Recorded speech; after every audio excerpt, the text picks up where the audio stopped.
Hello, and welcome to Day by Day True Crime Stories, the podcast where we explore a different crime or justice milestone from this day in history. I'm your host, Kona Gallagher, and today is October 29th.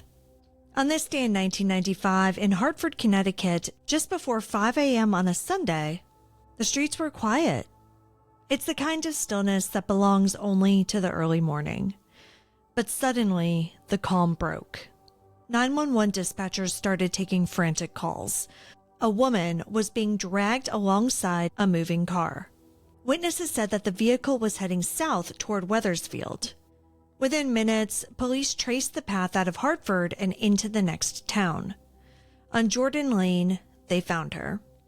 24-year-old Leah Ulbrich, a mother, a friend, and a young woman with her whole life ahead of her. She was beyond saving. Today, we're talking about the unsolved murder of Leah Ulbrich. Let's get started.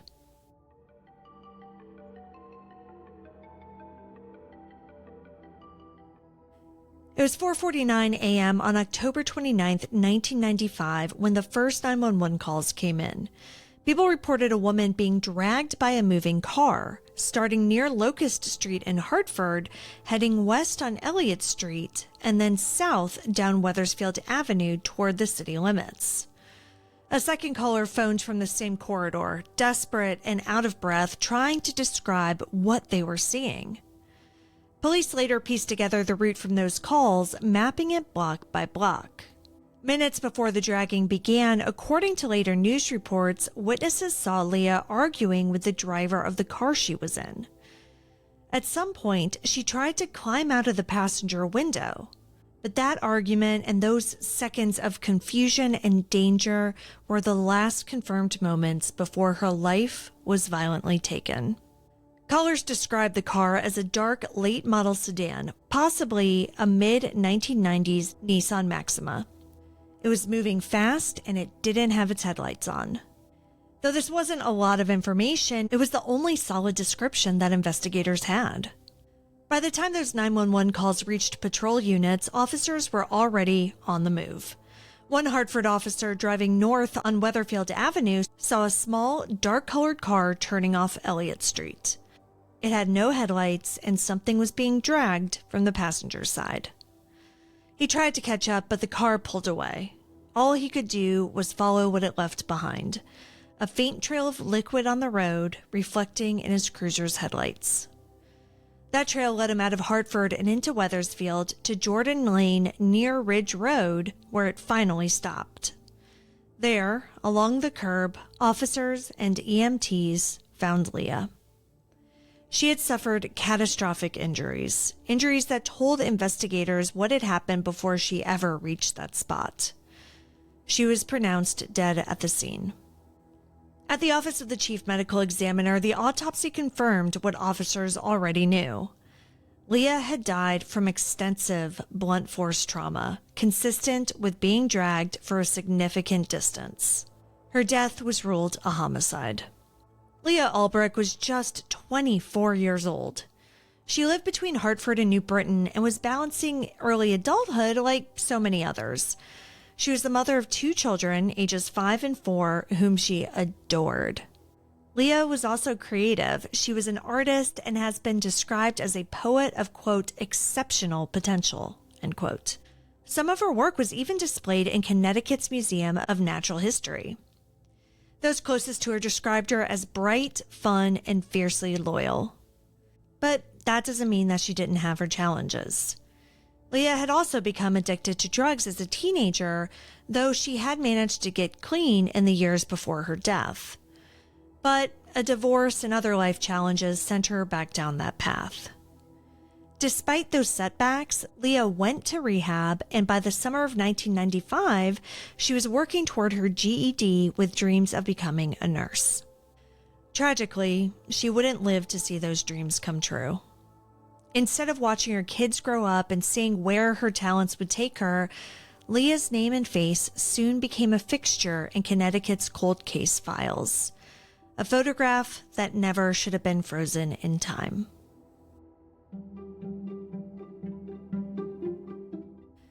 The scene was unlike anything Hartford or Wethersfield police had faced. There wasn't just one crime scene. There were miles of them. Investigators collected statements from witnesses along the route, beginning on Locust Street and following the car's path down Elliott Street onto Wethersfield Avenue and finally to Jordan Lane. One caller, using a fire emergency phone at the intersection of Elliott and Wethersfield, had tried to alert police as the car sped south. Their act of courage helped investigators narrow down the timeline. Officers examined the drag path and the car's fluid trail, marking every piece of evidence. But by the time the sun came up, the vehicle was gone, and with it, the person responsible. Throughout it all, the car's headlights had never been on. Whoever was driving clearly didn't want to be seen. From the start, both Hartford and Wethersfield police departments treated Leah's killing as a major case. Detectives interviewed dozens of witnesses, reviewed physical evidence, and traced leads that stretched across the region. But the investigation faced challenges. There was no confirmed license plate, no clear suspect, and a cross-jurisdictional trail that complicated everything.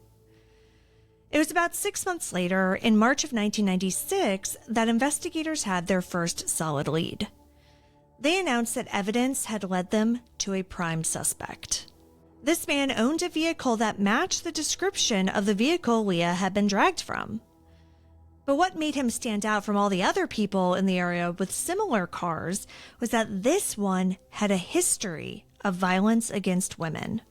Several women had come forward saying that this man had picked them up in Hartford and had ruthlessly beaten them before forcing them out of his car. For a while, it truly seemed as though police had their guy. Unfortunately, once the forensic team analyzed the carpet fibers that had been found on Leah, they didn't match the carpet fibers from the suspect's car. So he was eliminated, and the case hit another brick wall. By 2001, the case was formally taken up by the Connecticut Cold Case Unit in the Office of the Chief State's Attorney, combining resources from both cities and the state. Since then, forensic testing, re-interviews, and appeals to the public have continued. There's still a $50,000 reward for information leading to an arrest and conviction. Officials have said repeatedly, somebody knows something. Maybe it's a detail from that night, a car you saw speeding through an intersection before dawn, or a conversation that you overheard years later. Leah Ulbrich's story is more than a case number or an unsolved mystery. She was a young woman who should have had decades of life ahead of her. If you know something, say something. And if you didn't know her before today, now you do. Remember her name. Thank you for joining me on today's episode of Day by Day True Crime Stories. If you found Leah's story compelling, please subscribe, rate, and review the podcast. It'll help us grow. And be sure to join me again tomorrow as we explore another significant event in true crime history. Until then, stay safe and remember that behind every headline is a life worth remembering. Day by Day True Crime Stories is a Little Monster production. Hey, you can do it!